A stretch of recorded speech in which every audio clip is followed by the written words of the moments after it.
देखिए जो blood pressure होता है वो होता है जब ब्लड हमारी आर्टरी के अंदर फ्लो करता है, तो वो हमारी आर्टरी की वॉल के ऊपर जितना प्रेशर लगाता है उसको हम ब्लड प्रेशर बोलते हैं। जब हमारा हार्ट ब्लड को पंप करता है उस टाइम हमारी आर्टरी के अंदर ज्यादा वॉल्यूम में ब्लड आता है, जिससे हमारी आर्टरी के ऊपर ज्यादा प्रेशर पड़ता है, जिसको सिस्टोलिक ब्लड प्रेशर बोलते हैं।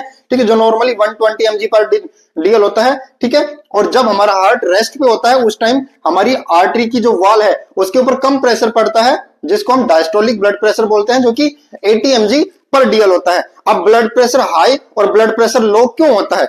जब हमारी ब्लड की वॉल्यूम ज्यादा हो जाती है, जिस वजह से आर्टरी की वॉल के ऊपर ज्यादा प्रेशर पड़ता है, जिसको हाई ब्लड प्रेशर बोलते हैं। और जब इसकी वॉल्यूम कम हो जाए, ब्लड की वॉल्यूम कम हो जाए, जिस वजह से आर्टरी की वॉल के ऊपर कम प्रेशर पड़ेगा, उसको लो ब्लड प्रेशर बोलते हैं। ठीक है, इसको इस तरीके से समझ सकते हैं कि आपने पानी की पाइप देखी होगी, उसके अंदर अगर बहुत ज्यादा पानी आता है तो पानी की पाइप एकदम टाइट हो जाती है, क्योंकि पानी का प्रेशर ज्यादा लगता है। ठीक है, और उसके अंदर बिल्कुल नॉर्मल कम पानी आए तो उसके ऊपर प्रेशर नहीं लगता, उसको हम लो ब्लड प्रेशर बोलते हैं।